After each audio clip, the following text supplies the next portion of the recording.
ನಮಸ್ಕಾರ. ಆರೋಗ್ಯವೇ ಭಾಗ್ಯ ಅಂತ ಹೇಳ್ತೀವಿ. ಆದರೆ ಇವತ್ತಿನ ನಮ್ಮ ಜೀವನ ಶೈಲಿ ಆರೋಗ್ಯದಿಂದ ವಂಚಿತರನ್ನಾಗಿ ಮಾಡ್ತಾ ಇದೆ. ಅದರಲ್ಲೂ ವಿಶೇಷವಾಗಿ ಮಹಿಳೆಯರು ಅಂದಾಗ PCOD ಸಮಸ್ಯೆಯಿಂದ ಬಳಲ್ತಾ ಇರ್ತಾರೆ. ಅದರ ಜೊತೆಗೆ ಗರ್ಭಕೋಶ ಅಂದಾಗ ಫೈಬ್ರಾಯ್ಡ್ನಂತಹ ಕೆಲವೊಂದು ಸಮಸ್ಯೆಗಳಿಂದ ಬಳಲ್ತಾ ಇರ್ತಾರೆ. ಮಹಿಳೆಯರು ಅಂದಾಗ ಕೆಲವೊಂದು ಮುಜುಗರದ ಸನ್ನಿವೇಶದಲ್ಲಿ ಇಂತಹ ವಿಷಯಗಳನ್ನು ಹಂಚಿಕೊಳ್ಳೋದು ಇಲ್ಲ. ಹಾಗಾಗಿ ಸಮಸ್ಯೆ ಉಲ್ಬಣ ಆದಾಗ ಬಹಳಷ್ಟು ಸಮಸ್ಯೆಗಳನ್ನು ಎದುರಿಸಬೇಕಾಗತ್ತೆ. ರೈಟ್, ಈ ಬಗ್ಗೆ ತಿಳಿಸ್ಕೊಡೋದಕ್ಕೆ ಇವತ್ತು ನಮ್ಮ ಕಾರ್ಯಕ್ರಮದಲ್ಲಿ ಹೋಮಿಯೋಕೇರ್ ಇಂಟರ್ನ್ಯಾಷನಲ್ ಬಂದಿರುವಂತಹ ಡಾಕ್ಟರ್ ರಶ್ಮಿ ಅವರಿದ್ದಾರೆ. ನಮಸ್ಕಾರ, ಕಾರ್ಯಕ್ರಮಕ್ಕೆ ಸ್ವಾಗತ ನಿಮಗೆ. ಇವತ್ತು ನಾವು ಮಹಿಳೆಯರಲ್ಲಿ ಕಂಡು ಬರುವಂತಹ PCOD ಸಮಸ್ಯೆ ಮತ್ತು ಫೈಬ್ರಾಯ್ಡ್ ಬಗ್ಗೆ ಮಾತಾಡ್ತಾ ಇದ್ದೀವಿ. ಮೊದಲನೇದಾಗಿ PCOD ಅಂದ್ರೆ ಏನು, ಯಾವ ಕಾರಣಕ್ಕೆ ಬರುತ್ತೆ ಅಂತ ತಿಳಿಸ್ಕೊಡ್ಬೋದಾ? So PCOD and fibroid so nowadays ತುಂಬ ಹೆಚ್ಚಾಗಿ ಕಾಣಿಸ್ತಾ ಇದೆ. So it is an hormonal imbalance ಅಂತ ಹೇಳ್ಬೋದು. ಸೊ ಹೆಚ್ಚಾಗಿ ನಾವು ಒಂದು ಅಡಲ್ಟ್ ಏಜ್ ಗ್ರೂಪಲ್ಲಿ ನೋಡ್ತೀವಿ, ಅಂದರೆ 25 to 45 years of age group ಏನಿದೆ, ಸೊ ಅವರಲ್ಲಿ ಹೆಚ್ಚಾಗಿ ನೋಡುವಂಥದ್ದು. And nowadays we see in young teenage girls also, ಅಂದರೆ ಈಗ ತಾನೇ ಪ್ಯೂಬರ್ಟಿಗೆ ಬಂದಿರ್ತಾರೆ, ಸೆಕೆಂಡ್ರಿ ಸೆಕ್ಷುವಲ್ ಕ್ಯಾರೆಕ್ಟರ್ಸ್ ಡೆವಲಪ್ಮೆಂಟ್ ಆಗಿರುತ್ತೆ. ಸೊ ಅರ್ಲಿ ಮೆನರ್ ಕೂಡ ನಾವು ನೋಡ್ಬೋದು. ಸೊ ಈಗ ನವಡೇಸ್ 9 to 10 ಇಯರ್ಸ್ ಎಲ್ಲ ಸೊ ಅರ್ಲಿಯಾಗಿ ಪ್ಯೂಬರ್ಟಿ ಬರ್ತಿದೆ. ಸೊ ಹಾಗಾಗಿ ಅವರಲ್ಲಿ ಹಾರ್ಮೋನಲ್ ಇಂಬ್ಯಾಲೆನ್ಸ್ ಕೂಡ ಸೊ ಬೇಗನೆ ಆಗ್ತಿರೋದ್ರಿಂದ ಸೊ ಯಂಗ್ ಗರ್ಲ್ಸಲ್ಲಿ ಕೂಡ ನಾವು ಮೆನ್ಸ್ಟ್ರಲ್ ಇರ್ರೆಗ್ಯುಲಾರಿಟೀಸ್ನ ನೋಡ್ತೀವಿ. ಸೊ ಸೈಕಲ್ಸ್ ಇರ್ರೆಗ್ಯುಲರ್ ಆಗೋದು. ಸೊ ಅವ್ರಿಗೆ ಫಸ್ಟ್ ಒಂದು 3 to 4 ಮಂತ್ಸ್ ಕರೆಕ್ಟಾಗಿರುತ್ತೆ. ಸೊ ತದನಂತರ ಸೊ ಅವ್ರಿಗೆ ವೇರಿಯೇಷನ್ ಆಗೋದಕ್ಕೆ ಶುರು ಆಗುವಂಥದ್ದು, ಅಂದರೆ ಒನ್ಸ್ ಇನ್ 3 ಮಂತ್ಸ್ ಮುಟ್ಟಾಗುವಂಥದ್ದು, ಒನ್ಸ್ ಇನ್ 6 ಮಂತ್ಸ್ ಆಗುವಂಥದ್ದು. ಸೊ ಹಲವಾರು ಕಾರಣಗಳಿಂದ ಈ ಸಮಸ್ಯೆ ಬರುತ್ತೆ. ಸೊ ಅದರಲ್ಲೂ ಹೆಚ್ಚಾಗಿ ನಾವು ಟೀನೇಜ್ ಗರ್ಲ್ಸಲ್ಲಿ ಈ ಸಮಸ್ಯೆನ ಫೇಸ್ ಮಾಡ್ತಿರೋರಲ್ಲಿ ನೋಡ್ಬೋದು. ಎಸ್ಪೆಷಲಿ PCOD ಸಮಸ್ಯೆ ತುಂಬ ಜಾಸ್ತಿ ಆಗಿದೆ. So sometimes it can become PCOS, ಅಂದರೆ ಪಾಲಿಸಿಸ್ಟಿಕ್ ಓವೇರಿಯನ್ ಡಿಸೀಸಿಂದ ಸೊ ಸಿಂಡ್ರೋಮ್ ಕೂಡ ಕೆಲವರಲ್ಲಿ ಚಾನ್ಸಸ್ ಇರುತ್ತೆ. And it can lead to multiple complications if untreated. So ಕೆಲವರು ಅಂದ್ಕೊಂಡಿರ್ತಾರೆ ಸೊ ಬೇಗನೆ ಲೈಕ್ ಇರೆಗ್ಯುಲರ್ ಸೈಕಲ್ಸ್ ಶುರುವಾಗಿದೆ, ಸೊ ಅವ್ರಿಗೆ ಏಜ್ ಆಗ್ತಿದ್ದಂಗೆ ಅದು ಸರಿ ಹೋಗುತ್ತೆ. ಸೊ ಹಾಗಾಗಿ ಯಾವುದೇ ರೀತಿ ಟ್ರೀಟ್ಮೆಂಟ್ನ ಮೊರೆ ಹೋಗೋದಿಲ್ಲ. ಸೊ ಯಾವಾಗ ಅವರಿಗೆ ಮ್ಯಾರೇಜ್ ಆಗುತ್ತೋ ಸೊ ಆಗ ಇನ್ಫರ್ಟಿಲಿಟಿ ಅಥವಾ ಬಂಜೆತನದ ಪ್ರಾಬ್ಲಮ್ ಅಂತ ಬಂದಾಗ ಸೊ ಆಗ ರೂಲ್ ಔಟ್ ಮಾಡ್ಲಿಕ್ಕೆ ಹೋದರೆ PCOD ಸಮಸ್ಯೆ ಇರ್ಬೋದು, ಅಥವಾ ಥೈರಾಯ್ಡ್ ಸಮಸ್ಯೆ ಇರ್ಬೋದು, ಅಥವಾ ಫೈಬ್ರಾಯ್ಡ್ ಇರುವಂಥದ್ದು 50% ಆಫ್ ದಿ ಕೇಸಸಲ್ಲಿ ಸೊ ಇದೇ ಕಾರಣ ಅಂತ ಹೇಳ್ಬೋದು. ಸೊ ಅವ್ರಿಗೆ ಅರ್ಲಿಯಾಗಿ ಚೆಕಪ್ ಮಾಡಿಸಿ ಟ್ರೀಟ್ಮೆಂಟ್ ತೊಗೊಂಡಿದ್ದೆ ಆದಲ್ಲಿ ಸೊ ಫ್ಯೂಚರಲ್ಲಿ ಆಗುವಂಥ ಕಾಂಪ್ಲಿಕೇಶನ್ಸ್ ಲೈಕ್ ಇನ್ಫರ್ಟಿಲಿಟಿ ಇರ್ಬೋದು, ಅಥವಾ PCODಯಿಂದ ಥೈರಾಯ್ಡ್ ಸಮಸ್ಯೆ ಬರ್ಬೋದು, ಅಥವಾ ಡಯಾಬಿಟಿಕ್ ಸಮಸ್ಯೆ ಬರುವಂಥದ್ದಾಗಿರ್ಬೋದು ಅರ್ಲಿಯಾಗಿ. ಸೊ ಅದನ್ನು ಕೂಡ ಪ್ರಿವೆಂಟ್ ಮಾಡ್ಬೋದು. ಸೊ ಇನ್ನು PCOD ಅಂತ ಹೇಳಿದಾಗ ಗರ್ಭಾಶಯದಲ್ಲಿ ನೀರಿನ ಗುಳ್ಳೆ ಅಂತ ಹೇಳ್ತೀವಿ. ಸೊ ಇಮ್ಮೆಚ್ಯೂರ್ ಓವೇರಿಯನ್ ಫಾಲಿಕಲ್ಸ್, ಅಂದರೆ ನಾರ್ಮಲ್ ಆಗಿ ಎಗ್ ಸೈಜ್ 18 to 24 mm ಇರಬೇಕಾಗತ್ತೆ. But in case of PCOD ಸಮಸ್ಯೆನಲ್ಲಿ ಅವ್ರಿಗೆ 2 mm 3 mm ಈ ಥರ ಸ್ಮಾಲ್ ಸೈಜ್ ಓವೇರಿಯನ್ ಫಾಲಿಕಲ್ಸ್ ಇರುತ್ತೆ. ಸೊ ಅದು ಗ್ರೋತ್ ಆಗೋದಿಲ್ಲ.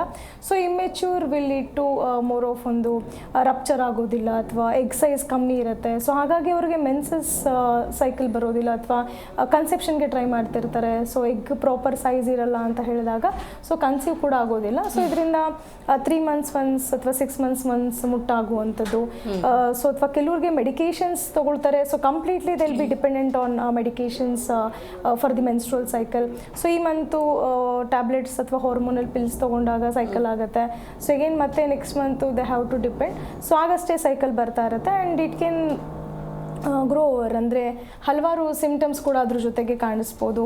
ಲೈಕ್ ವೆಯ್ಟ್ ಗೇನ್ ಇರ್ಬೋದು, ಅದ್ರ ಜೊತೆಗೆ ಹೇರ್ ಫಾಲ್ ಕಾಣಿಸ್ತಾ ಇರುತ್ತೆ, ಆ್ಯಂಡ್ ಪಿಂಪಲ್ಸ್ ಹೆಚ್ಚಾಗಿ ಕಾಣಿಸುತ್ತೆ. ಸೊ ಆ್ಯಕ್ನೆ ಜಾಸ್ತಿ ಆಗಿ ಬರುವಂಥದ್ದು ಐದರ್ ಲೈಕ್ ಅವ್ರಿಗೆ ಫೇಸ್ನ ಅಲ್ಲದೇ ಸೊ ಬ್ಯಾಕ್ ಇರ್ಬೋದು, ಅಥವಾ ಆರ್ಮ್ಸ್ ಇರ್ಬೋದು. ಸೊ ಹೆಚ್ಚಾಗಿ ಹಾರ್ಮೋನಲ್ ಚೇಂಜಸ್ಸಿಂದ ಬರುವಂಥದ್ದು. And excessive male pattern of hair ಗ್ರೋತಿಂದ ಫೀಮೇಲ್ಸ್ ಅಂತ ಹೇಳ್ತೀವಿ. ಮೋರ್ ಆಫ್ ಹಿರ್ಸುಟಿಸಮ್ ಫೀಚರ್ಸ್ನ ನಾವು ಈ PCOD ಸಮಸ್ಯೆಯಲ್ಲಿ ನೋಡ್ತೀವಿ. ಹೆಚ್ಚಾಗಿ ಹೇರ್ ಗ್ರೋತ್ ಆಗ್ತಾ ಇರುತ್ತೆ. ಅದ್ರ ಜೊತೆಗೆ ಪಿಗ್ಮೆಂಟೇಷನ್ ಕೂಡ ಆಗುವಂಥದ್ದು. ಈಗ ಕುತ್ತಿಗೆ ಸುತ್ತ ದಪ್ಪದಾಗಿ ಕಾಣಿಸುತ್ತೆ, ಅಥವಾ ಚರ್ಮ ದಪ್ಪದಾಗುವಂಥದ್ದು, ಅಕ್ಯಾಂಥಸಿಸ್ ನೈಗ್ರಿಕನ್ಸ್ ಅಂತ ಹೇಳ್ಬೋದು. ಸೊ ಹಲವಾರು ಒಂದು ಬೇರೆ ಬೇರೆ ತೊಂದರೆಗಳು ಕಾಣಿಸುತ್ತೆ.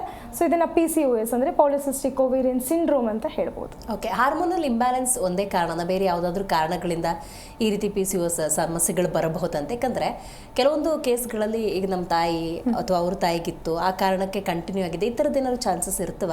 ಸೊ ಈಗ ಪಿ ಸಿ ಒ ಎಸ್ ಸಮಸ್ಯೆ ಇರ್ಬೋದು ಅಥವಾ ಫೈಬ್ರಾಯ್ಡ್ ಸಮಸ್ಯೆ ಇರ್ಬೋದು, ಹೆಚ್ಚಾಗಿ ಫ್ಯಾಮಿಲಿ ಹಿಸ್ಟ್ರಿಯಿಂದ ಕೂಡ ಆಗ್ಬೋದು. ಆ್ಯಂಡ್ ಲೈಕ್ ಹಿಸ್ಟ್ರಿ ಇದ್ದಾಗ so the chances are more ಅಂತ ಹೇಳ್ಬೋದು. ಈಗ ಅಮ್ಮಂಗಿದೆ ಅಜ್ಜಿಗಿದೆ ಅಂತ ಹೇಳಿದಾಗ ಸೊ ಒಂದು ನೆಕ್ಸ್ಟ್ ಜನರೇಷನ್ಗೆ 15 to 20% ಆಫ್ ಕೇಸಸಲ್ಲಿ ಸೊ ಅರ್ಲಿ ಆಗಿ ಈ ಸಮಸ್ಯೆ ಕಾಣಿಸ್ಬೋದು, ರಿಸ್ಕ್ ಫ್ಯಾಕ್ಟರ್ ಅಂತ.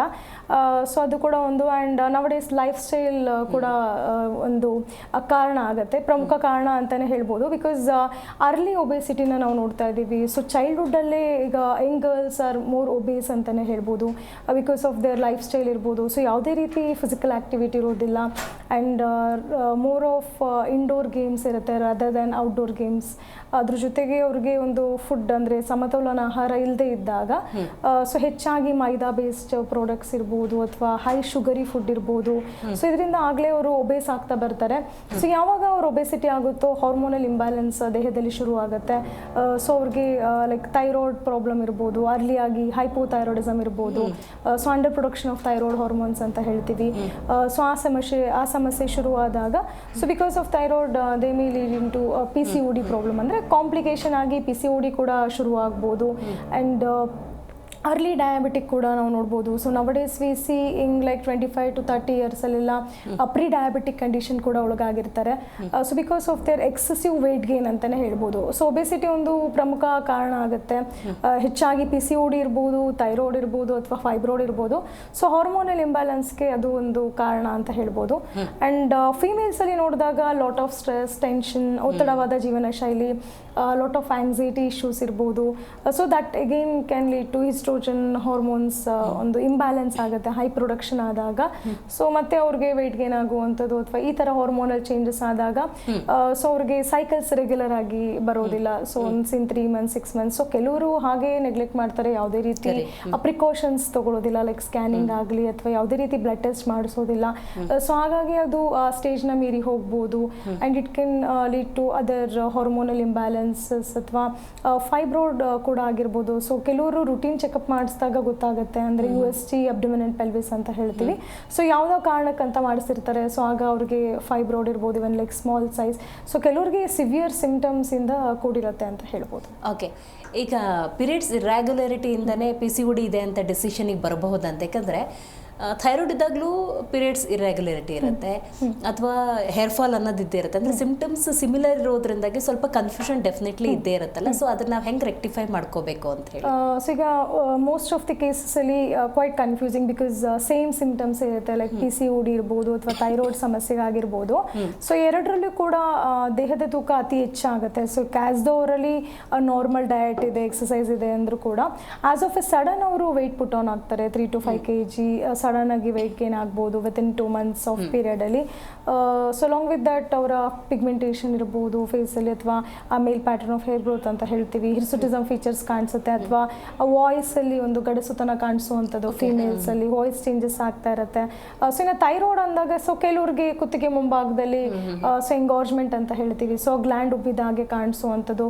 ಸೊ ಸಮ್ಟೈಮ್ಸ್ ಅವ್ರಿಗೆ ಪೇಯ್ನ್ ಕೂಡ ಕಾಣಿಸ್ತಾ ಇರುತ್ತೆ if it is infected like thyroiditis ಅಂತ ಕಂಡೀಷನ್ಸಲ್ಲಿ. ಸೊ ನುಂಗೋದು ಕಷ್ಟ ಅಥವಾ ವಾಯ್ಸ್ ಫ್ರೀಕ್ವೆಂಟ್ ಆಗಿ ಚೇಂಜಸ್ ಆಗ್ತಾ ಇರುತ್ತೆ. ಸೊ ಇನ್ನು ಕೆಲವರಲ್ಲಿ like P C O D ಅಂತ ನೋಡಿದಾಗ ಅವ್ರಿಗೆ ಒಂದು ತೂಕ ಜಾಸ್ತಿ ಆಗೋದ್ರ ಜೊತೆ menstrual irregularities P C O ಡಿಲಿ ಕಾಣುತ್ತೆ. ಇವನ್ ಹೈಪೋಥೈರಾಯ್ಡಿಸಮಲ್ಲಿ, ಹೈಪರ್ ಥೈರಾಯ್ಡಿಸಮಲ್ಲಿ ಕೂಡ ನೋಡ್ಬೋದು. ಸೊ ಹೈಪೋಥೈರಾಯ್ಡಿಸಮಲ್ಲಿ ಅವ್ರಿಗೆ ಮೆನ್ಸ್ಟ್ರಲ್ ಸೈಕಲ್ ಬಂದರೂ ಕೂಡ ಬ್ಲೀಡಿಂಗ್ ತುಂಬ ಕಮ್ಮಿ ಆಗುವಂಥದ್ದು, ಜಸ್ಟ್ ಸ್ಪಾಟಿಂಗ್ ಅಷ್ಟೇ ಕಾಣಿಸುತ್ತೆ. ಸೊ ಅದಾದಮೇಲೆ ಅವ್ರಿಗೆ ಫ್ಲೋ ಕಂಟಿನ್ಯೂ ಆಗೋದಿಲ್ಲ.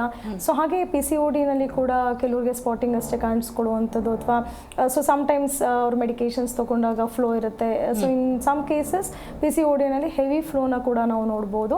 ಇನ್ ಕೇಸ್ ಆಫ್ ಹೈಪರ್ ಥೈರಾಯ್ಡಿಸಮಲ್ಲಿ ಕೂಡ ಹೆವಿ ಮೆನ್ಸ್ಟ್ರಲ್ ಫ್ಲೋನ ನೋಡ್ತೀವಿ, ಅಥವಾ ಆ ಫೈಬ್ರಾಯ್ಡ್ ಕಂಡೀಷನಲ್ಲಿ ಕೂಡ ಎಕ್ಸೆಸಿವ್ ಮೆನ್ಸ್ಟ್ರಲ್ ಬ್ಲೀಡಿಂಗ್ ಅಂತ ಹೇಳ್ತೀವಿ, like more than 15 to 20 days ತನಕ ಆ ಫ್ಲೋ ಇರುತ್ತೆ. And lot of back pain ಅಥವಾ ಅದರ್ ಸಿಂಪ್ಟಮ್ಸ್ ರಿಲೇಟೆಡ್ ಕೂಡ ಇರುತ್ತೆ. So we need to rule out. So ಹಾಗಾಗಿ ಬೇಸಿಕ್ ಇನ್ವೆಸ್ಟಿಗೇಷನ್ಸ್ ಅಂತ ಹೇಳ್ತೀವಿ, USG ಅಬ್ಡೊಮಿನಲ್ ಪೆಲ್ವಿಸ್ ಇರ್ಬೋದು ಅಥವಾ ಕೆಲವು ಬ್ಲಡ್ ಟೆಸ್ಟ್ ಮಾಡಿಸೋದು ಉತ್ತಮ ಅಂತ ಹೇಳಿ. ಓಕೆ, ಇಂದು ಅಂತ ಕರೆ ಮಾಡಿದ್ದಾರೆ. ನಮಸ್ಕಾರ ಇಂದು ಅವರೇ. ಹೇಳಿ ಮೇಡಮ್. ನಮಸ್ಕಾರ. ನೀವು ಡಾಕ್ಟರ್ ಇದ್ದಾರೆ, ಮಾತಾಡಿ ಇಂದು ಅವರೇ. ಹಲೋ. ಸರಿ. ಹಲೋ, ನಮಸ್ತೆ ಅಮ್ಮ, ಹೇಳಿ. ಡಾಕ್ಟರ್, ನಮಗೆ ಮಗು ಆಗಿದೆ. ಓಕೆ. ಬಟ್ ಪೀರಿಯಡ್ಸ್ ಟೈಮಲ್ಲಿ ನಮ್ಗೆ ತುಂಬಾ ಪೇನ್ ಬರ್ತಿದೆ. ಮದ್ವೆಗಿನ್ನ ಮುಂಚೆ ಏನು ಇರ್ಲಿಲ್ಲ ನಮ್ಗೆ. ಓಕೆ. ಮಕ್ಳಾದ್ಮೇಲೆ ಏನಿಲ್ಲ, ಮಕ್ಳಾಗ್ದಂಗೆ ಆಪರೇಷನ್ ಮಾಡಾದ್ಮೇಲೆ ಒಂದು 3 ವರ್ಷದಿಂದ ಈಚೆಗೆ ತುಂಬಾ ಪೇನ್ ಬರುತ್ತೆ, ಹೊಟ್ಟೆ ನೋವು. ಅದು ಸ್ಕ್ಯಾನಿಂಗ್ ಎಲ್ಲ ಮಾಡಿಸಿದ್ವಿ, ಗರ್ಭಕೋಶದಲ್ಲಿ ಏನು ವೀಕ್ ಏನು ಆತರ ಪ್ರಾಬ್ಲಮ್ ಏನು ಇಲ್ಲ ಅಂತ ಹೇಳಿದ್ದಾರೆ. ಬಟ್ ಆದ್ರೆ ಯಾಕೆ ಹೊಟ್ಟೆ ನೋವು ಬರುತ್ತೆ ಅಂತ ಗೊತ್ತಿಲ್ಲ. ನಿಮ್ ಟಿವಿ ನೋಡ್ತಾ ಇದ್ದೆ, ಅದಕ್ಕೋಸ್ಕರ ಕಾಲ್ ಮಾಡಿ ಕೇಳೋಣ ಅಂತ ಕಾಲ್ ಮಾಡಿದೆ. ಓಕೆ. ಸೊ ಈಗ ನಿಮಗೆ ಪೀರಿಯಡ್ಸ್ ಆಗೋ ಟೈಮಲ್ಲಿ ಹೊಟ್ಟೆ ನೋವು ಅಷ್ಟೇ ಕಾಣಿಸ್ತಿದ್ಯಾ? ಸ್ಕ್ಯಾನಿಂಗ್ ಎಲ್ಲ ನಾರ್ಮಲ್ ಇದೆಯಾ ಅಮ್ಮ? ಸ್ಕ್ಯಾನಿಂಗ್ ಎಲ್ಲ ನಾರ್ಮಲ್ ಇದೆ, ಏನು ಪ್ರಾಬ್ಲಮ್ ಇಲ್ಲ.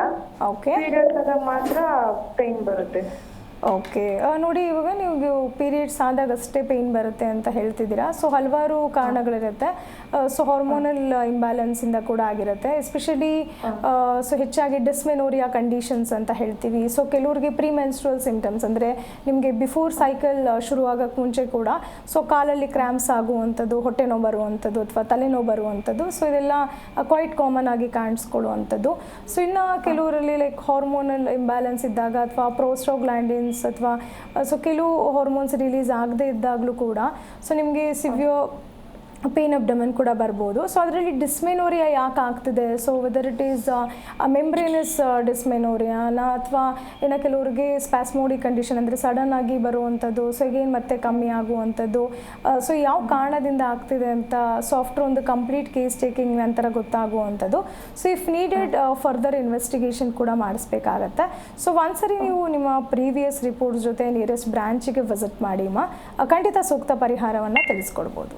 ರೈಟ್. Thank you. ಓಕೆ, ಕರೆ ಮಾಡಿದ್ದಕ್ಕಾಗಿ ಧನ್ಯವಾದಗಳು. ನಾವೀಗ PCOD ಬಗ್ಗೆ ಮಾತಾಡ್ತಾ ಥೈರಾಯ್ಡ್ ಬಗ್ಗೆ ಡಿಸ್ಕಸ್ ಮಾಡಿದ್ವಿ, ಜೊತೆಗೆ ಇನ್ಫರ್ಟಿಲಿಟಿ ಅಂತ. ಸೊ PCOD, ಥೈರಾಯ್ಡು, ಇನ್ಫರ್ಟಿಲಿಟಿ ಅಂದರೆ ಇಂಟರ್ನಲ್ ಲಿಂಕ್ಡ್ ಅಂತ ಅನ್ಕೋಬೇಕಾ ನಾವು ಅಂತ? ಸೊ ಈಗ PCOD ಫೈಬ್ರಾಯ್ಡ್ ಅಂತ ಹೇಳಿದಾಗ ಸೊ ಕೆಲವು ಪರ್ಟಿಕ್ಯುಲರ್ ಸಿಂಪ್ಟಮ್ಸ್ ಇರುತ್ತೆ, ಫೀಚರ್ಸ್ ಇರುತ್ತೆ. ಸೊ PCODನಲ್ಲಿ ನಾವು ಹೆಚ್ಚಾಗಿ ಈಗ ರಿಪ್ರೊಡಕ್ಟಿವ್ ಏಜ್ ಗ್ರೂಪಲ್ಲೇ ನೋಡ್ತೀವಿ. ಹಾಗೆ ಫೈಬ್ರಾಯ್ಡ್ ಕೂಡ ರಿಪ್ರೊಡಕ್ಟಿವ್ ಏಜ್ ಗ್ರೂಪಲ್ಲೇ ಬರೋದ್ರಿಂದ ಸೊ ಕೆಲವ್ರಿಗೆ ಈಗ ಮೋಸ್ಟ್ ಆಫ್ ದಿ ಕೇಸಸಲ್ಲಿ ನಾವು ಫೈಬ್ರಾಯ್ಡ್ ಅಂತ ನೋಡಿದಾಗ ಮೆನೋಪಾಸ್ ಅಂದರೆ ಮುಟ್ಟು ನಿಲ್ಲುವ ಸಂದರ್ಭದಲ್ಲಿ ನೋಡ್ತೀವಿ. ಸೊ 40+ ಏಜ್ ಗ್ರೂಪಲ್ಲಿ ಜಾಸ್ತಿ ಅಂದರೆ ಗರ್ಭಕೋಶ, ಕೆಲವರು ಹಿಸ್ಟೆಕ್ಟಮಿ ಕಂಡೀಷನ್ಸ್ ಕೂಡ ಹೋಗಿರ್ತಾರೆ. ಸೊ ಫೈಬ್ರಾಯ್ಡ್ಗೆ ಬೇರೆ ಟ್ರೀಟ್ಮೆಂಟ್ ಇಲ್ಲ, ಇದಕ್ಕೆ ಸರ್ಜರಿನೇ ಮಾಡಿಸ್ಕೊಳ್ಬೇಕು ಅಂತ. ಸೊ ಫೈಬ್ರಾಯ್ಡ್ ಅಂತ ಹೇಳಿದಾಗ which is A non cancerous excessive uterine growth tissue ಅಂತ ಹೇಳ್ತೀವಿ. 90% ಆಫ್ ದಿ ಕೇಸಸ್ ಅಲ್ಲಿ ಅದು ಯಾವುದೇ ರೀತಿ ಮ್ಯಾಲಿಗ್ನೆನ್ಸಿ ಇರೋದಿಲ್ಲ. But in some 10% of the cases ಅದು ಮ್ಯಾಲಿಗ್ನೆನ್ಸಿ ಕೂಡ ಆಗ್ಬೋದು, ಅಂದರೆ ಕ್ಯಾನ್ಸರಸ್ ಕಂಡೀಷನ್ ಕೂಡ ಆಗ್ಬೋದು. ಸಮ್ಟೈಮ್ಸ್ ಎಮರ್ಜೆನ್ಸಿ ಸರ್ಜರಿ ಕೂಡ ಒಳಗಾಗುವಂಥದ್ದು. ಫ್ಯಾಮಿಲಿ ಹಿಸ್ಟ್ರಿ ಏನಾದರೂ ಇದೆಯಾ ನೋಡಬೇಕಾಗತ್ತೆ. ಸೊ ಆ ಥರ ಫೈಬ್ರಾಯ್ಡ್ ಏನಾದರೂ ಇದ್ದಾಗ so it can be single ಅಥವಾ ಮಲ್ಟಿಪಲ್. ಕೆಲವ್ರಿಗೆ P ಸೈಜಿಂದ ಕಾಣಿಸುತ್ತೆ. So it can go up to football size. So ಅವ್ರಿಗೆ ಮಲ್ಟಿಪಲ್ ಫೈಬ್ರಾಯ್ಡ್ಸ್ ಕೂಡ ಇರ್ಬೋದು ಅಥವಾ ಸಿಂಗಲ್ ಸೈಜ್ಡ್ ಫೈಬ್ರಾಯ್ಡ್ ತುಂಬ ದೊಡ್ಡ ಸೈಜಲ್ಲೂ ಕಾಣಿಸ್ಬೋದು. ಸೊ ಹೆಚ್ಚಾಗಿ ಸಿಂಪ್ಟಮ್ಸ್ ಅಂತ ನೋಡಿದಾಗ ಅವ್ರಿಗೆ ಸೊ ಅವ್ರಿಗೆ ಪಾಲ್ಪಬಲ್ ಮಾಡಿದಾಗ ಸೊ ಹೊಟ್ಟೆಲಿ ಏನಾದರೂ ಒಂದು ಮಾಸ್ ಓಡಾಡ್ತಿರೋ ಥರ ಕಾಣಿಸ್ಬೋದು. ಅಥವಾ ಇನ್ನು ಕೆಲವ್ರಿಗೆ ಸೊ ಒಂದು ಬ್ಲಾಟೆಡ್ ಅಬ್ಡೊಮೆನ್ ಕಾಣಿಸ್ಕೊಳ್ಳುವಂಥದ್ದು ಅಥವಾ ಲೋಯರ್ ಬ್ಯಾಕ್ ಪೇನ್ ಕಾಣಿಸ್ತಾ ಇರುತ್ತೆ. ಸೊ ಇನ್ನು ಮೆನ್ಸ್ಟ್ರುವಲ್ ಸೈಕಲ್ ರೆಗ್ಯುಲರ್ ಆಗ್ತಾ ಹೋಗುತ್ತೆ. ಸೊ ಅವ್ರಿಗೆ ಕರೆಕ್ಟಾಗಿ ಮುಟ್ಟು ಬರೋದಿಲ್ಲ. ಸೊ ಬಂದರೂ ಕೂಡ ಹೆವಿ ಮೆನ್ಸ್ಟ್ರುವಲ್ ಫ್ಲೋನ ಫೈಬ್ರಾಯ್ಡ್ ಕಂಡೀಷನ್ಸಲ್ಲಿ ನೋಡ್ತೀವಿ. So it can last up to 15 to 20 days. So ಕೆಲವ್ರಿಗೆ ಅದು ಸ್ಟಾಪ್ ಆಗೋ ಥರ ಮೆಡಿಕೇಶನ್ಸ್ ತೊಗೊಂಡಿರ್ತಾರೆ. ಸೊ ಆಗಷ್ಟೇ ಸ್ಟಾಪ್ ಆಗುವಂಥದ್ದು ಅಥವಾ ತುಂಬ ಫ್ಲೋ ಜಾಸ್ತಿ ಇರುತ್ತೆ, ಕ್ಲಾಟ್ಸ್ ಇರುವಂಥದ್ದು. ಸೊ ಈ ಥರ ಫೈಬ್ರಾಯ್ಡ್ ಕಂಡೀಷನ್ಸಲ್ಲಿ ನೋಡ್ತೀವಿ. ಸೊ ಅರ್ಲಿ ಆಗಿ ಅದನ್ನ ಡಯಾಗ್ನೋಸ್ ಮಾಡಿದ್ರೆ ಸೊ ಡೆಫಿನೆಟ್ಲಿ ಮೆಡಿಸನ್ಸಿಂದನೇ ಟ್ರೀಟ್ ಮಾಡ್ಬೋದು. ಸೊ ಆ್ಯಂಡ್ ಸೊ ಹಿಸ್ಟೆಕ್ಟಮಿಗೆ ಹೋಗೋ ಅವಶ್ಯಕತೆಯೂ ಇರೋದಿಲ್ಲ.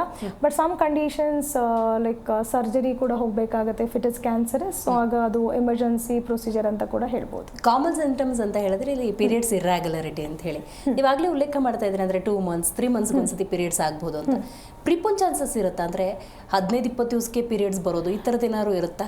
So in fibroid cases it is possible ಅಂತ ಹೇಳ್ಬೋದು. ಸೊ ಅವ್ರಿಗೆ 15 ಡೇಸ್ಗೆ ಆಗಿರ್ತಾರೆ. ಸೊ ನೆಕ್ಸ್ಟ್ ವಿತಿನ್ 15 ಡೇಸಲ್ಲಿ ಆ ಸೈಕಲ್ಸ್ ಬರ್ಬೋದು.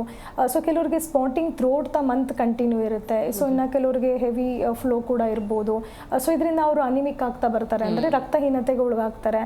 ಸೊ ಅದರಿಂದ ಉಸಿರಾಟಕ್ಕೆ ತೊಂದರೆ ಆಗುವಂಥದ್ದು ಅಥವಾ ಹೆವಿ ಟಯರ್ಡ್ನೆಸ್ ಫೀಲ್ ಆಗುವಂಥದ್ದು. ಸೊ ಹಲವಾರು ಕಾಂಪ್ಲಿಕೇಶನ್ಸ್ಗೆ ಇಟ್ ಕ್ಯಾನ್ ಲೀಡ್ ಇಟ್ಟು ಸೊ ಹಾಗಾಗಿ ಫೈಬ್ರಾಯ್ಡ್ ಅಥವಾ ಅವ್ರಿಗೆ ಮಾಸ್ ಏನಾದರೂ ಪಾಲ್ಪಬಲ್ ಅನಿಸ್ತಿದೆ ಅಂತ ಹೇಳಿದಾಗ ಸೊ ಅವರು ಸ್ಕ್ಯಾನ್ ಮಾಡಿಕೊಡುವಂಥದ್ದು ಉತ್ತಮ.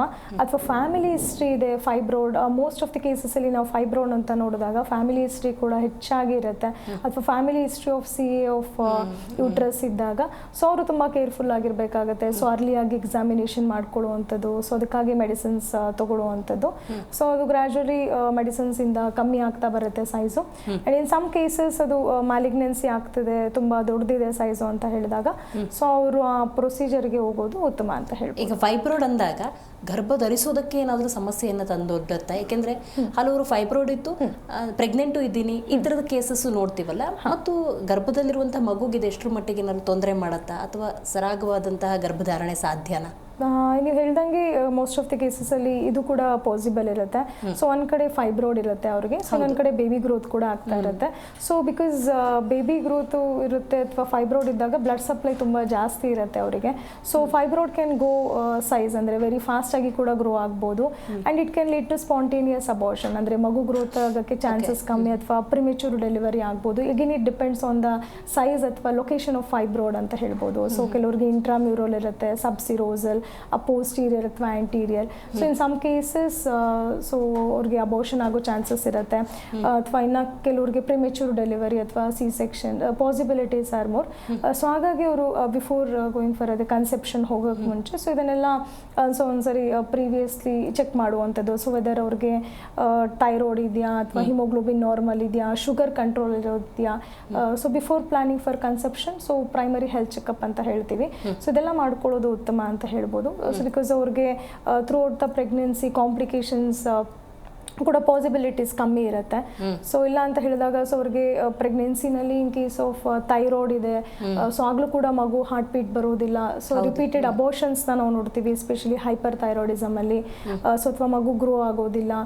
ಸೊ ಇದು ಕೂಡ ಪಾಸಿಬಿಲಿಟೀಸ್ ಹೆಚ್ಚು. ಸೊ ಹಾಗಾಗಿ before going for conception TSH normal ಇದೆಯಾ, ಸೊ ಅಟ್ಲೀಸ್ಟ್ ಈಗ 0.5 to 5.5 ನಾರ್ಮಲ್ ಅಂತ ಹೇಳ್ತೀವಿ. So in case of pregnancy within 2 ಅಥವಾ 3 ಒಳಗಡೆ ಇದ್ದರೆ ಉತ್ತಮ. ಸೊ ಕೆಲವರಿಗೆ ಲೋ ಇದ್ದಾಗ ಅಥವಾ ಇನ್ನು ಕೆಲವರಿಗೆ ಓವರ್ ಪ್ರೊಡಕ್ಷನ್ ಆಗ್ತಿದ್ದಾಗ ಸೊ ಹಲವಾರು ಒಂದು ತೊಂದರೆಗಳಿಗೆ ಅದು ಲೀಡ್ ಮಾಡ್ಬೋದು. ಈ ಫೈಬ್ರಾಯ್ಡ್ ಬರುತ್ತೆ ಅಂದ್ರೂ ಅದು ಹಾರ್ಮೋನಲ್ ಇಂಬ್ಯಾಲೆನ್ಸ್ ಅನ್ನೋದಾನೆ ಬರುತ್ತೆ ಅಥವಾ ಬೇರೆ ಯಾವುದಾದ್ರೂ ಪರ್ಟಿಕ್ಯುಲರ್ ಕಾರಣಗಳಿರುತ್ತವ? ಸೊ ಫೈಬ್ರಾಯ್ಡ್ ಅಂತ ಹೇಳಿದಾಗ ಸೊ ಮೇನ್ಲಿ ಅದು ಹಾರ್ಮೋನಲ್ ಇಂಬ್ಯಾಲೆನ್ಸಿಂದನೇ ಆಗುವಂಥದ್ದು. So but underline cause we need to see. ಅದಕ್ಕೆ ಫ್ಯಾಮಿಲಿ ಹಿಸ್ಟ್ರಿ ಕೂಡ ಇರ್ಬೋದು ಅಥವಾ ಲಾಟ್ ಆಫ್ ಸ್ಟ್ರೆಸ್ ಟೆನ್ಷನ್ ಕೂಡ ಇರ್ಬೋದು. ಸೊ ಆಂಗ್ಸೈಟಿ ಡಿಸಾರ್ಡರ್ಸ್ ಇರ್ಬೋದು. ಸೊ ಅದು ಅವ್ರಿಗೆ ಹಾರ್ಮೋನಲ್ ಇಂಬ್ಯಾಲೆನ್ಸ್ಗೆ ಲೀಡ್ ಮಾಡುತ್ತೆ. ಎಸ್ಪೆಷಲಿ ಫೀಮೇಲ್ಸ್ ಲೈಕ್ 40+ ಏಜ್ ಗ್ರೂಪಲ್ಲಿ. ಸೊ ನಾವು ಇದನ್ನು ಕ್ವೈಟ್ ಕಾಮನ್ ಆಗಿ ನೋಡುವಂಥದ್ದು. ಫೈಬ್ರೋಡಿನೋಮಾ ನೋಡ್ಬೋದು ಬ್ರೆಸ್ಟಲ್ಲಿ, ಅಥವಾ ಫೈಬ್ರಾಯ್ಡ್ ಕಂಡೀಷನ್ಸ್ ಯೂಟ್ರಸ್ಸಲ್ಲಿ ನೋಡ್ಬೋದು, ಹೆಚ್ಚಾಗಿ ಕಾಣಿಸ್ತಾ ಇರುತ್ತೆ. ಅದ್ರ ಬಗ್ಗೆ ಇನ್ನು ಡೀಟೇಲ್ಸ್ ತಗೊಳ್ತೀನಿ. ಮತ್ತೊಬ್ರು ಕರೆ ಮಾಡಿದ್ದಾರೆ. ನಮಸ್ಕಾರ ನೇತ್ರ ಅವರೇ. ಹಲೋ ನೇತ್ರ ಅವರೇ ನಮಸ್ಕಾರ. ಎಲ್ಲಿಂದ ಕಾಲ್ ಮಾಡ್ತಾ ಇದ್ದೀರಿ? ಮೇಡಮ್ ನಾನು ಬೆಂಗಳೂರಿಂದ ಮಾಡ್ತಿದ್ದೀನಿ ಮೇಡಮ್. ಓಕೆ, ಡಾಕ್ಟರ್ ಇದ್ದಾರೆ, ಮಾತಾಡಿ. ಹಲೋ. ಹಲೋ ಮೇಡಮ್, ನಮಸ್ತೆ ಮೇಡಮ್. ನಮಸ್ತೆ ಅಮ್ಮ, ಹೇಳಿ. ಮೇಡಮ್ ನನಗೆ ಏಜ್ ಇವಾಗ 36 ಇದೆ ಮೇಡಮ್ ನನಗೆ. ಓಕೆ. ನನಗೆ ಮತ್ತೆ ಓವರಿಸ್ ಮೇಡಮ್ ನೀರಿನ ಗುಳ್ಳೆ ಇದೆ ಅಂತ ಹೇಳಿದಾರೆ ಮೇಡಮ್. ಅಲ್ಲೇ 3 years ಆಯ್ತು ಮೇಡಮ್. ಅವಾಗ ನನಗೆ ಪೇನ್ ಬರಲ್ಲ ಮೇಡಮ್ ನನಗೆ, ಆದ್ರೆ ಆಪರೇಷನ್ ಮಾಡ್ಬೇಕಾ ಬೇಡವಾ ಮೇಡಮ್ ಅಂತ. ಅದು 10 centimeter ಇದೆ ಮೇಡಮ್. ಅದು ಏನಿದೆ ನಿಮ್ಗೆ? ನೀರ್ಗುಳ್ಳೆ ಇದೆಯಾ ಅಥವಾ ಫೈಬ್ರಾಯ್ಡ್ ಇದೆಯಾ? ಅದೇ ಮೇಡಮ್ ನೀರಿನ ಗುಳ್ಳೆ ತರ ಇದೆಯಾ ಮೇಡಮ್. ಅದು ಒಂದು ರೈಟ್ ಸೈಡ್ 7 centimeter ಇದೆ ಮೇಡಮ್. ಮತ್ತೆ ಲೆಫ್ಟ್ ಸೈಡ್ 3 centimeter ಇದೆ ಮೇಡಮ್. ಅದು ಟೋಟಲ್ ಸೈಡ್ 10 ಆಗಿದೆ. ಅದಕ್ಕೆ ನಂಗೆ ಪೇನ್ ಏನಿಲ್ಲ ಮೇಡಮ್. ಅದು ಆಪರೇಷನ್ ಬೇಕಾ ಬೇಡ ಮೇಡಮ್ ಅಂತ. ಓಕೆ, ನೋಡಿ ನಿಮ್ಮ ಕಂಡೀಷನ್ಸ್ ಕೂಡ ನೋಡಬೇಕಾಗತ್ತೆ. ಸೊ ಈಗ ನೀವು PCOD ನೀರ್ಗುಳ್ಳೆ ಅಂತ ಹೇಳ್ತಿದ್ದೀರಾ, ಆ್ಯಂಡ್ ಸಿಸ್ಟ್ ಇರ್ಬೋದು, ಅಂದರೆ ಲಾರ್ಜೆಸ್ಟ್ ಸಿಸ್ಟ್ ಕೂಡ ಇರಬಹುದು. ಅದೇ ಮೇಡಮ್ ಸಿಸ್ಟ್. ಅದಕ್ಕೆ ಅವರು ಮೇಡಮ್ ಹೇಳಿದ್ರು ಡಾಕ್ಟ್ರು, ನಿಮ್ ಪೇನ್ ಬಂದ್ರೆ ಮಾತ್ರ ಬನ್ನಿ, ಇಲ್ಲ ಬೇಡಮ್ಮ ಟೆನ್ಷನ್ ಬಿಟ್ಟಾಕಿ ಅಂತಾರೆ. ನಮ್ಗೆ ಅದು ಹೊಡೆದೋಗುತ್ತೆ ಅಂತಾರಲ್ಲ, ಅದೇ ಒಂದು ಟೆನ್ಷನ್ ಆಗಿದೆ. ಹೊಡಿಬೋದಾ ಮೇಡಮ್, ಅದೇನು ತೊಂದರೆ ಆಗಲ್ಲ ಅಂತ. ಓಕೆ, ನೋಡಿ ಇದು ಹೆಮೊರೇಜಿಕ್ ಸಿಸ್ಟ್ ಇದೆ ಅಥವಾ ಸಮ್ಟೈಮ್ಸ್ ಚಾಕ್ಲೇಟ್ ಸಿಸ್ಟ್ ಇರ್ಬೋದು. ಸೊ ಹಲವಾರು ಸಿಸ್ಟ್ನ ನಾವು ನೋಡ್ತೀವಿ. So we need to see ಅಂದರೆ ಯಾವ ಕಾರಣದಿಂದ ನಿಮ್ಗೆ ಆಗಿದೆ ಅಥವಾ ಸಿಂಪ್ಟಮ್ಸ್ ಏನಿದೆ ಅಂತ. ಸೊ ನೀವು ಹೇಳ್ತಿರೋ ಪ್ರಕಾರ ಅದು ಸಿಂಪಲ್ ಸಿಸ್ಟ್ ಇದೆಯಾ ಅಥವಾ ಹೆಮೊರೇಜಿಕ್ ಸಿಸ್ಟ್ ಇದೆಯಾ, ಸೊ ಇದರಿಂದ ನಿಮಗೆ ತೊಂದರೆ ಆಗ್ಬೋದಾ, ಇದೆಲ್ಲ ಅನಲೈಸ್ ಮಾಡಬೇಕಾಗತ್ತೆ. ನಿಮ್ಮ ರಿಪೋರ್ಟ್ಸ್ ಜೊತೆಗೆ ಒಂದ್ಸರಿ ನಿಯರೆಸ್ಟ್ ಬ್ರಾಂಚಿಗೆ ವಿಸಿಟ್ ಮಾಡಿ ಅಮ್ಮ. So after examination and case taking ಖಂಡಿತ ಸೂಕ್ತ ಪರಿಹಾರವನ್ನು ತಿಳಿಸ್ಕೊಡ್ಬೋದು. ಹೌದಾ madam? Okay madam, thank you. Right, thank you Netra ಅವರೇ ಕರೆ ಮಾಡಿದ್ದಕ್ಕಾಗಿ. ಈಗ PCOD ಇದೆ ಅಂತ ಹೇಳಿದ್ರೆ ಆಪರೇಷನ್ ಈ ಥರದ್ದು ಯಾವ ಅವಶ್ಯಕತೆ ಇಲ್ಲ ಅಂತ ಭಾವಿಸ್ತೀನಿ. ಈಗ ಸಿಸ್ಟೋ ಅಥವಾ ಫೈಬ್ರಾಯ್ಡ್ ಅಂದಾಗ ಮೋಸ್ಟ್ ಆಫ್ ದ ಪೀಪಲ್ ನೋಡೋ ಪ್ರಕಾರ ಆಪರೇಷನ್ಗೆ ಹೋಗ್ತಾರೆ. ಈ ಕನ್ಫ್ಯೂಷನ್ ಕ್ಲಾರಿಟಿ ಕೊಡ್ಬೋದು ಅಂತ. ಸೊ ಈಗ PCOD ಅಂತ ಹೇಳಿದಾಗ ಗರ್ಭಾಶಯದಲ್ಲಿ ನೀರಿನ ಗುಳ್ಳೆ ಅಂತ ಹೇಳ್ತೀವಿ. ಸೊ ಜಸ್ಟ್ ಅವ್ರಿಗೆ ಎಗ್ ಗ್ರೋತ್ ಆಗ್ತಿರೋದಿಲ್ಲ, ಸೊ ಅದರಿಂದ ಮೆನ್ಸ್ಟ್ರಲ್ ಸೈಕಲ್ ಇರ್ರೆಗ್ಯುಲಾರಿಟೀಸ್ನ ನೋಡ್ಬೋದು, ಅಥವಾ ಕೆಲವರಿಗೆ ಮೆಡಿಸಿನ್ಸ್ ತೊಗೊಂಡಾಗಷ್ಟೇ ಅವ್ರಿಗೆ ಮೆನ್ಸಸ್ ಬರುತ್ತೆ. So it can lead to infertility ಅಥವಾ ಅದರ್ ಪ್ರಾಬ್ಲಮ್ಸ್ ಅಂತ. ಸೊ ಇದಕ್ಕೆ ಮೆಡಿಸಿನ್ಸಲ್ಲಿ ಅವ್ರಿಗೆ ಮ್ಯಾನೇಜ್ಮೆಂಟ್ ಮಾಡ್ಬೋದು. ಸೊ ಇನ್ ಸಮ್ ಕೇಸಸ್ ಇವರು ಸಿಸ್ಟ್ ಅಂತ ಹೇಳಿದ್ರು, ಈಗ ಹೆಮೊರೇಜಿಕ್ ಸಿಸ್ಟ್ನ ನೋಡ್ತೀವಿ, ನೆಬೋಥಿಯನ್ ಸಿಸ್ಟ್ನ ನೋಡ್ಬೋದು. ಗರ್ಭಕೋಶದಲ್ಲಿ ಹಲವಾರು ಸಮಸ್ಯೆಗಳು ಕಾಣಿಸುತ್ತೆ. ಆ್ಯಂಡ್ ಚಾಕ್ಲೇಟ್ ಸಿಸ್ಟ್ ಅಂತ ನೋಡ್ತೀವಿ. ಸೊ ಇನ್ನು ಕೆಲವ್ರಿಗೆ ಹೇರ್ ಫಿಲ್ಡ್ ಇರ್ಬೋದು, ಸೊ ಡೆಬ್ರೀಸ್ ಫಾರ್ಮೇಷನ್ ಆಗಿರ್ಬೋದು. ಸೊ ಯಾವ ಥರ ಸಿಸ್ಟ್ ಇದೆ ಆ್ಯಂಡ್ ಅಷ್ಟು ಸಿವಿಯಾರಿಟಿ ಏನಿದೆ ಅಂತ ನೋಡಬೇಕಾಗತ್ತೆ. So sometimes it needs surgical management. So ಇನ್ನು ಹಲವು ಕೇಸಸಲ್ಲಿ ಡೆಫಿನೆಟ್ಲಿ ಹೋಮಿಯೋಪತಿ ಟ್ರೀಟ್ಮೆಂಟಲ್ಲಿ ಅದು ಗ್ರ್ಯಾಜುವಲ್ ಆಗಿ ಕಮ್ಮಿ ಆಗ್ತಾ ಹೋಗುತ್ತೆ. ಕೆಲವರಲ್ಲಿ ಫಂಕ್ಷನಲ್ ಸಿಸ್ಟ್ ಅಂತ ಕೂಡ ಹೇಳ್ತೀವಿ. ಸೊ ಇದು ತನಕ್ಕೆ ತಾನೇ ರಿಸಾಲ್ವ್ ಆಗುವಂಥದ್ದು, ಸೊ ಯಾವುದೇ ರೀತಿ ಟ್ರೀಟ್ಮೆಂಟ್ ಬೇಕಾಗೋದಿಲ್ಲ. But in some cases it needs medication. So according to that so ಅವ್ರಿಗೆ ಟ್ರೀಟ್ಮೆಂಟ್ನ ಡಿಸೈಡ್ ಮಾಡಿ. ಓಕೆ, ಈಗ ಹೋಮಿಯೋಪತಿ ಅಂದರೆ ಯಾವ ರೀತಿ ಟ್ರೀಟ್ಮೆಂಟ್ ಅನ್ನು ನಾವು PCOD ಪಡ್ಕೊಳ್ಬೋದು, ಫೈಬ್ರಾಯ್ಡಿಗೆ ಪಡ್ಕೊಳ್ಬಹುದು? ಸೊ ಈಗ ಹೋಮಿಯೋಪತಿ ಟ್ರೀಟ್ಮೆಂಟ್ ಅಂತ ಹೇಳಿದಾಗ ಕಾನ್ಸ್ಟಿಟ್ಯೂಷನಲ್ ಮೆಡಿಕೇಶನ್ಸ್ ಅಂತ ಹೇಳ್ತೀವಿ. ಸೊ ನ್ಯಾಚುರಲ್ ಮೆಡಿಸಿನ್ಸ್ ಇರುತ್ತೆ. ಸೊ ಫಸ್ಟ್ ಅವ್ರಿಗೆ ಈಗ ಪ್ರಯರ್ ಎಂಗಲ್ಸಲ್ಲಿ ನಾವು ನೋಡಿದಾಗ ಸೊ ಡೆಫಿನೆಟ್ಲಿ ಅವರ ಒಂದು ವೆಯ್ಟ್ ಕಟ್ ಡೌನ್ ಮಾಡಬೇಕಾಗತ್ತೆ. ಸೊ ಅದರಿಂದ ಕೆಲವರಿಗೆ ಅವರ ಸೈಕಲ್ಸ್ ನಾರ್ಮಲ್ ಆಗೋದಿರುತ್ತೆ. ಸೊ ಹಾಗಾಗಿ ರೆಗ್ಯುಲರ್ ಎಕ್ಸಸೈಸ್ ಇರ್ಬೋದು, ವಾಕಿಂಗ್ ಇರ್ಬೋದು, ಫಿಸಿಕಲ್ ಆಕ್ಟಿವಿಟಿಗೆ ಎನ್ಕರೇಜ್ ಮಾಡಬೇಕಾಗತ್ತೆ. ಮೋರ್ ಆಫ್ ಸೆಡೆಂಟ್ರಿ ಲೈಫ್ ಹ್ಯಾಬಿಟ್ಸಿಂದ ಅವರು ಹೊರಗಡೆ ಬರಬೇಕು. At least 45 minutes to 1 hour per day. So definitely ಅವರು ಎಕ್ಸಸೈಸ್ ಅಥವಾ ವಾಕಿಂಗ್ ಮಾಡಬೇಕಾಗತ್ತೆ. ಸೊ ಅಲಾಂಗ್ ವಿತ್ ದಟ್ ಹೆಚ್ಚಾಗಿ ಜಂಕ್ ಫುಡ್ ಅಥವಾ ಬೇಕ್ರಿ ಫುಡ್ ಐಟಮ್ಸ್ನ ಅವಾಯ್ಡ್ ಮಾಡುವಂಥದ್ದು, ಆ್ಯಂಡ್ ನಾನ್ ವೆಜ್ ಕನ್ಸಂಪ್ಷನ್ನ ಕಂಟ್ರೋಲ್ ಮಾಡುವಂಥದ್ದು, ಡೈರಿ ಪ್ರಾಡಕ್ಟ್ಸ್ ಇರ್ಬೋದು. ಸೊ ಇದನ್ನೆಲ್ಲ ಮಿನಿಮೈಸ್ ಮಾಡಬೇಕಾಗತ್ತೆ. ಆ್ಯಂಡ್ ಹೆಚ್ಚಾಗಿ ವೆಜಿಟೇಬಲ್ಸ್ ಇರ್ಬೋದು ಅಥವಾ ಸೊಪ್ಪು ತರಕಾರಿಗಳಿರ್ಬೋದು, ಸೊ ಅದನ್ನು ಹೆಚ್ಚಾಗಿ ತೊಗೊಳ್ಬೇಕು. And hydration is also very important with A good sleep. So ಇದನ್ನೆಲ್ಲ ಮ್ಯಾನೇಜ್ ಮಾಡೋದ್ರಿಂದ ಸ್ವಲ್ಪ ಮಟ್ಟಿಗೆ ಕಂಟ್ರೋಲ್ ಆಗುತ್ತೆ. ಸೊ ಸಮ್ಟೈಮ್ಸ್ ಅವ್ರಿಗೆ ಆಗ್ತಾ ಇಲ್ಲ, ಅರ್ಲಿ ಆಗಲೇ ಈ ಥರ ಸಮಸ್ಯೆ ಬಂದಿದೆ, ಮೋರ್ ದೆನ್ 6 months ಅವ್ರಿಗೆ ಸೈಕಲ್ಸ್ ಆಗ್ತಿಲ್ಲ, ಸೊ ಇರ್ರೆಗ್ಯುಲರ್ ಸೈಕಲ್ ಶುರು ಆಗ್ತಿದೆ, ಅಥವಾ ಬ್ಲೀಡಿಂಗ್ ತುಂಬ ಮಿನಿಮಲ್ ಇದೆ, ಕೆಲವ್ರಿಗೆ ಹೆವಿ ಮೆನ್ಸ್ಟ್ರಲ್ ಫ್ಲೋ ಇದೆ. ಸೊ ಇದೆಲ್ಲ ಸೈನ್ಸ್ ಆ್ಯಂಡ್ ಸಿಂಪ್ಟಮ್ಸ್ ಇದ್ದಾಗ ಸೊ ಅವರು ವೈದ್ಯರನ್ನು ಭೇಟಿ ಮಾಡೋದು ಉತ್ತಮ. ಆ್ಯಂಡ್ ರೂಟೀನ್ ಚೆಕಪ್ ಅಂತ ಹೇಳ್ತೀವಿ. ಸೊ CBC ಇರ್ಬೋದು, TSH ಇರ್ಬೋದು. ಸೊ ಇನ್ ಸಮ್ ಕೇಸಸ್ ಅವ್ರಿಗೆ USG ಅಬ್ಡೊಮೆನ್ ಆ್ಯಂಡ್ ಪೆಲ್ವಿಸ್ ಇದೆಲ್ಲ ರೂಟೀನ್ ಚೆಕಪ್ ಮಾಡೋದ್ರಿಂದ ಸೊ ಅವ್ರಿಗೆ ಬೇಸಿಕಲಿ ಥೈರಾಯ್ಡಿಂದ ಸಫರ್ ಆಗ್ತಿದ್ದಾರೆ ಅಥವಾ ಫೈಬ್ರಾಯ್ಡ, PCODನ, ಸೊ ಹಾರ್ಮೋನಲ್ ಇಂಬ್ಯಾಲೆನ್ಸ್ ಆಗಿರುವಂಥದ್ದು, ಸೊ ಇದೆಲ್ಲ ಗೊತ್ತಾಗುತ್ತೆ. ಸೊ ಅರ್ಲಿ ಟ್ರೀಟ್ಮೆಂಟ್ ಮಾಡೋದ್ರಿಂದ ಫರ್ದರ್ ಕಾಂಪ್ಲಿಕೇಶನ್ಸ್ ಲೈಕ್ PCODಯಿಂದ ಅಥವಾ ಫೈಬ್ರಾಯ್ಡಿಂದ ಇನ್ಫರ್ಟಿಲಿಟಿ, ಬಂಜೆತನನ ನೋಡ್ತೀವಿ. ಸೊ ಅದನ್ನು ಪ್ರಿವೆಂಟ್ ಮಾಡ್ಬೋದು. So along with that early diabetic ಆಗುವಂಥದ್ದು ಇರ್ಬೋದು. ಸೊ ಹಲವಾರು ಕಾಂಪ್ಲಿಕೇಶನ್ಸ್ನ ಸೊ ಅರ್ಲಿ ಆಗಿ ಪ್ರಿವೆಂಟ್ ಮಾಡ್ಬೋದು. ಓಕೆ, ಈಗ ರಿಯಕರೆನ್ಸ್ ಬಗ್ಗೆ ಹೇಳೋದಾದರೆ ಯಾರೇ ಆದರೂ ಪೇಷಂಟ್ಸ್ ನಾವು ಟ್ರೀಟ್ಮೆಂಟ್ ತೊಗೋತೀವಿ ಅಂತ ಹೇಳಿದ್ರೆ ಮುಂದೆಂದೂ ಬರಬಾರ್ದಪ್ಪ ಅನ್ನುವಂಥ ಭಾವನೆ ಇರುತ್ತೆ. ಸೊ ಹೋಮಿಯೋಪತಿ ಟ್ರೀಟ್ಮೆಂಟಿಗೆ ಒಂದ್ಸತಿ ಬಂದ ತಕ್ಷಣ 100% ಕ್ಯೂರ್ ಅನ್ನುವಂಥ ಅಶ್ಯೂರೆನ್ಸ್ ಕೊಡ್ಬೋದಾ? ಸೊ ಈಗೇನು it depends on the conditions. So ಅವರ ಈಗ ಬರೀ PCOD ಅಂತ ಹೇಳಿದಾಗ ಅಥವಾ ಥೈರಾಯ್ಡ್ ಅಂತ ಹೇಳಿದಾಗ ಸೊ ಅವ್ರಿಗೆ ಅದಷ್ಟೇ ಕಂಡೀಷನ್ಸ್ ಇರುವುದಿಲ್ಲ. So sometimes it is with a metabolic disorders. PCOD ಇದ್ದವರಲ್ಲಿ ಥೈರಾಯ್ಡ್ ಕೂಡ ಇರ್ಬೋದು, and they are suffering from diabetic ಇರ್ಬೋದು. ಹಲವಾರು ಕಂಡೀಷನ್ಸಿಂದ ಅವರು ಸಫರ್ ಆಗ್ತಿರ್ತಾರೆ ಆ್ಯಂಡ್ ಆಲ್ರೆಡಿ ಮೆಡಿಕೇಶನ್ಸ್ನ ಅದಕ್ಕೆ ತೊಗೊಳ್ತಿರ್ತಾರೆ. So whether's their sugars under control ಇದೆಯಾ, TSH ಎಲ್ಲ ನಾರ್ಮಲ್ ಇದೆಯಾ, ಅದನ್ನು ನೋಡ್ಕೊಳ್ಬೇಕಾಗತ್ತೆ. Again duration of the treatment suggest ಮಾಡ್ತೀವಿ. ಕೆಲವ್ರಿಗೆ ಫ್ಯೂ ಮಂತ್ಸ್ ಬೇಕಾಗತ್ತೆ. ಸೊ ಇನ್ನು ಕೆಲವ್ರಿಗೆ ಲಾಂಗ್ ಟರ್ಮ್ ಟ್ರೀಟ್ಮೆಂಟ್ ಕೂಡ ಅಡ್ವೈಸಬಲ್. ಸೊ ಆಫ್ಟರ್ ದಟ್ ಅವರ ಒಂದು ಲೈಫ್ ಸ್ಟೈಲ್ ಚೆನ್ನಾಗಿರಬೇಕಾಗತ್ತೆ. ವಿತ್ ಒಂದು ಫಿಸಿಕಲ್ ಆಕ್ಟಿವಿಟಿ ಇರ್ಬೋದು, ರೆಗ್ಯುಲರ್ ಎಕ್ಸಸೈಸ್ ಇರ್ಬೋದು, ವಾಕಿಂಗ್ ಇರ್ಬೋದು, and stress management is also very important. So along with ಒಂದು ಗುಡ್ ಲೈಫ್ ಸ್ಟೈಲ್ ಲೈಕ್ ಅವ್ರು ಬ್ಯಾಲೆನ್ಸ್ ಡಯಟ್ ಅಂತ ಹೇಳ್ತೀವಿ. ಸೊ ಅದನ್ನು ಫಾಲೋ ಮಾಡೋದು ಉತ್ತಮ ಅಂತ ಹೇಳ್ಬೋದು. ಈಗ ಥೈರಾಯ್ಡ್ ಇರುತ್ತೆ, PCOD ಇರುತ್ತೆ, ಕೆಲವರು ಒಬೇಸ್ನಿಂದಲೂ ಬಳಲ್ತಾ ಇರ್ತಾರೆ, ಕೆಲವೊಬ್ಬ 35+ ವುಮನ್ನ ನೋಡೋದಾದರೆ. ಸೊ ನೀವು ಪ್ಯಾರಲರಿ ಈಗ PCOD ಅಂದರೆ PCODಗೆ ಟ್ರೀಟ್ ಮಾಡ್ತಿರ್ತೀರಾ, ಅಥವಾ ಪ್ಯಾರಲರಿ ಅದರ್ ಏನಾದ್ರು ಸಮಸ್ಯೆ ಇದ್ದರೆ ಅದಕ್ಕೂ ಟ್ರೀಟ್ ಮಾಡಿ ಸೊಲ್ಯೂಷನ್ ಸಿಗುತ್ತಾ, ಹೇಗೆ ಅಂತ? ಸೊ ಈಗ underline cause we need to see. ಈಗ PCOD ಬಂದಿರೋದು ಒಬೆಸಿಟಿಯಿಂದ ಆದರೆ so we need to see like obesity ಕೂಡ one of the main cause ಆಗ್ತಿದೆಯಾ ಅಲ್ಲಿ. ಅವ್ರಿಗೆ ತೂಕ ಒಂದು ಕಳ್ಕೊಳ್ಳೋದ್ರಿಂದ ಅಂದರೆ ವೆಯ್ಟ್ ಲಾಸ್ ಮಾಡೋದ್ರಿಂದ ಅದು PCOD ಸರಿ ಹೋಗುತ್ತೆ, ಅಥವಾ hypothyroidism condition. So it is vice versa ಅಂತ ಹೇಳ್ಬೋದು. So either weight gain people will have hypothyroidism ಅಥವಾ PCOD, ಅಥವಾ PCOD ಹೈಪೋಥೈರಾಯ್ಡಿಸಮ್ ಇಂದ ಹಾರ್ಮೋನಲ್ ಇಂಬ್ಯಾಲೆನ್ಸ್ ಆಗಿ ಕೂಡ ಅವರು ತೂಕ ಜಾಸ್ತಿ ಆಗೋ ಚಾನ್ಸಸ್ ಇರುತ್ತೆ. So we need to take their case ಅದರಿಂದ ಕಾನ್ಸ್ಟಿಟ್ಯೂಷನಲ್ ಮೆಡಿಕೇಶನ್ಸ್ ಕೊಡ್ತಾ ಬರ್ತೀವಿ. So along with that counselling is also very important. ಅವರ ಲೈಫ್ ಸ್ಟೈಲ್ ಯಾವ ರೀತಿ ಇರಬೇಕಾಗತ್ತೆ ಆ್ಯಂಡ್ ಡಯಟ್ ಮ್ಯಾನೇಜ್ಮೆಂಟ್ ಇರ್ಬೋದು. ಸೊ ಇದನ್ನೆಲ್ಲ ಅವ್ರಿಗೆ ಅಡ್ವೈಸ್ ಮಾಡ್ತಾ ಬರ್ತೀವಿ ಅಕಾರ್ಡಿಂಗ್ಲಿ. ಸೊ ಈಗ ಏನು ರುಟೀನ್ ಚೆಕಪ್ಸ್ ಇರ್ಬೋದು, ಲೈಕ್ USG ಅಬ್ಡೊಮೆನ್ ಆ್ಯಂಡ್ ಪೆಲ್ವಿಸ್ ಇರ್ಬೋದು, ಅಥವಾ ಸೊ ಅಕಾರ್ಡಿಂಗ್ ಟು ಅವರ ಒಂದು ಹೈಟ್, ವೇಟ್ ಅಥವಾ BMI ಏನಿದೆ, ಸೊ ಅದ್ರ ಪ್ರಕಾರ ಒಂದು ಡಯಟ್ನ ಅಡ್ವೈಸ್ ಮಾಡುವಂಥದ್ದು. ಸೊ ಇದರಿಂದ ಅವರು ವೆಯ್ಟ್ ಕೂಡ ಒಂದು ಕಂಟ್ರೋಲ್ ಬರುತ್ತೆ. ಆ್ಯಂಡ್ ಅರ್ಲಿ ಆಗಿ ಲೈಕ್ ಅವ್ರಿಗೆ ಮೆನ್ಸ್ಟ್ರಲ್ ಸೈಕಲ್ ತುಂಬ ಇರ್ರೆಗ್ಯುಲರ್ ಆಗ್ತಿದೆ, ಸೊ ಸೈಕಲ್ಸ್ ಬರ್ತಾನೆ ಇಲ್ಲ, ಕೆಲವರು 1 ಇಯರ್ಲಿ ಒಂದ್ಸರಿ ಕೂಡ ಸೈಕಲ್ ಇರುತ್ತೆ. ಸೊ ಆದರೂ ಕೂಡ ಅವರು ಅಷ್ಟು ವರಿ ಮಾಡೋದಿಲ್ಲ. ಸೊ ಅನ್ಲೆಸ್ ಅಂಟಿಲ್ ಕೆಲವ್ರಿಗೆ ಎಮರ್ಜೆನ್ಸಿ ಇದ್ದಾಗ ಬೇರೆ ಏನೋ ಕಂಡೀಷನ್ಸ್ ಇರುತ್ತೆ, ಸೊ ಆಗ ಕ್ಲಿನಿಕ್ಗೆ ಟ್ರೀಟ್ಮೆಂಟ್ ಬರೋರನ್ನ ನೋಡ್ತೀವಿ. ಸೊ ಹಾಗಾಗಿ ಅರ್ಲಿ ಆಗಿ ಅವ್ರಿಗೆ ಮೆನ್ಸ್ಟ್ರಲ್ ಸೈಕಲ್ ರೆಗ್ಯುಲರ್ ಆಗ್ತಿದೆ, ಅರ್ಲಿ ಪ್ಯೂಬರ್ಟಿನಲ್ಲೇ ಈ ಸಮಸ್ಯೆ ಶುರು ಆಗ್ತಿದೆ ಅಂತ ಹೇಳಿದಾಗ ಸೊ ಆಗಲೇ ಅವರು ವೈದ್ಯರನ್ನ ಭೇಟಿ ಮಾಡೋದು ಉತ್ತಮ ಅಂತ ಹೇಳ್ಬೋದು. ಓಕೆ, PCOD ಸಮಸ್ಯೆ ಏನಾದರೂ ಈ 20, 23, 24 ಈ ಥರದ ಏಜಲ್ಲಿ ಬಂತು ಅಂತ ಹೇಳಿದ್ರೆ ಮಕ್ಕಳೇ ಆಗೋದಿಲ್ಲ ಅನ್ನುವಂಥ ಡಿಸಿಷನಿಗೆ ಬಂದುಬಿಡ್ತಾರೆ. ಸೊ ಸೂಕ್ತ ರೀತಿಯ ಟ್ರೀಟ್ಮೆಂಟ್ ಇದ್ದು ಖಂಡಿತವಾಗ್ಲೂ ಅವರು ಇನ್ಫರ್ಟಿಲಿಟಿಯಿಂದ ಯಾವುದೇ ರೀತಿ ಸಮಸ್ಯೆಯಿಂದ ಬಳಲಲ್ಲ ಅನ್ನುವಂಥ ಅಶ್ಯೂರೆನ್ಸ್ ಕೊಡ್ಬೋದಾ ಇಫ್ ಹೋಮಿಯೋಪತಿ ತಗೊಂಡ್ರೆ? ಸೊ ನಾವು nowadays we seen in girls, so either ಅವ್ರಿಗೆ PCOD ಇರುತ್ತೆ, ಇಲ್ಲಾಂದರೆ ಥೈರಾಯ್ಡ್ ಸಮಸ್ಯೆ ಇರುತ್ತೆ. So quite common to see ಅಂತಲೇ ಹೇಳ್ಬೋದು. ಸೊ ಇದನ್ನು ಪ್ರಿವೆಂಟ್ ಮಾಡಬೇಕಂತ ಹೇಳಿದಾಗ ಅವರ ಲೈಫ್ ಸ್ಟೈಲ್ ಒಂದು ಚೆನ್ನಾಗಿರಬೇಕು. And along with that homeopathy treatment so ಅವ್ರು ಅರ್ಲಿಯಾಗೆ ಸ್ಟಾರ್ಟ್ ಮಾಡಿದ್ದೆ ಆದಲ್ಲಿ constitutional medications along with that ಅವ್ರಿಗೆ ಬೇಕಾದಂತಹ ಒಂದು ಲೈಫ್ ಸ್ಟೈಲ್ ಮಾಡಿಫಿಕೇಷನ್ಸ್ ಇರ್ಬೋದು. ಸೊ ಇದನ್ನೆಲ್ಲ ಅಡ್ವೈಸ್ ಮಾಡೋದ್ರಿಂದ ಸೊ ಡೆಫಿನೆಟ್ಲಿ ಆ ಇನ್ಫರ್ಟಿಲಿಟಿ ಅಥವಾ ಬಂಜೆತನ ಆಗೋದನ್ನು ಫ್ಯೂಚರಲ್ಲಿ ಪ್ರಿವೆಂಟ್ ಮಾಡ್ಬೋದು. So nowadays we see most of the ಫೀಮೇಲ್ಸಲ್ಲಿ ಕಾಸಸ್ ಅಂತ ಬಂದಾಗ 40 to 50% ಆಫ್ ದಿ ಕೇಸಸಲ್ಲಿ ಐದರ್ ಅವ್ರಿಗೆ PCODಯಿಂದ ಬಂಜೆತನ ಆಗ್ತಾ ಇರುತ್ತೆ, ಥೈರಾಯ್ಡ್ ಸಮಸ್ಯೆಯಿಂದ ಆಗ್ಬೋದು, ಫೈಬ್ರಾಯ್ಡಿಂದ ಆಗ್ಬೋದು. ಸೊ ಇದೆಲ್ಲ ಕಾರಣಗಳು ಪ್ರಮುಖವಾಗಿ ಕಾಣೋದ್ರಿಂದ ಸೊ ಅರ್ಲಿ ಅವರು ನೋಟಿಸ್ ಮಾಡಿದ್ದೆ ಆದಲ್ಲಿ definitely we can prevent the complication. Okay, ಈಗ ಫೈಬ್ರಾಯ್ಡ್ದೊಂದು ಕ್ವಶನ್ ಐತೆ. ಈಗ ಫೈಬ್ರಾಯ್ಡ್ ಅಂದಾಗ ಕೆಲವರು ಆಪರೇಷನ್ ಮಾಡ್ಕೊಂಡ್ಬಿಟ್ಟಿರ್ತಾರೆ, ಸೊ ಫೈಬ್ರಾಯ್ಡ್ ರಿಮೂವ್ ಆಗಿರುತ್ತೆ, ಅಗೇನ್ ಫೈಬ್ರಾಯ್ಡ್ ಬಂದಿರುತ್ತೆ, ಅಂಥವ್ರು ಟ್ರೀಟ್ಮೆಂಟಿಗೆ ಬರ್ಬೋದಾ?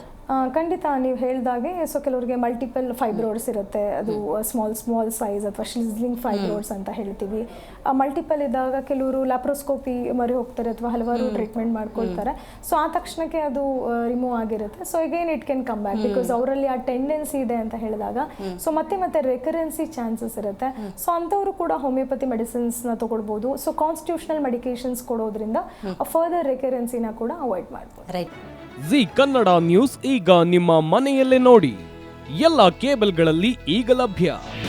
ನಿಮ್ಮ ನೆಚ್ಚಿನ ಜಿ ಕನ್ನಡ ನ್ಯೂಸ್ ಈಗ ಸನ್ ಡೈರೆಕ್ಟ್ ನಲ್ಲಿ number 292, Tata play number 1664, Jio TV number 1334, NXT digital number 30, in cable number 30, city networks 51, U digital number 162, GTPL number 17, Rockline telecommunications number 42, Shri Basaveshwara cable number 168, rural cable network 60, Vinayaka digital 57, Abhishek cable 821, city channel 53, Siddeshwara cable network 57, V4 digital Infotech 628, Surya digital networks 53, Gajanan digital number 836, Malnad Infotech Private Limited number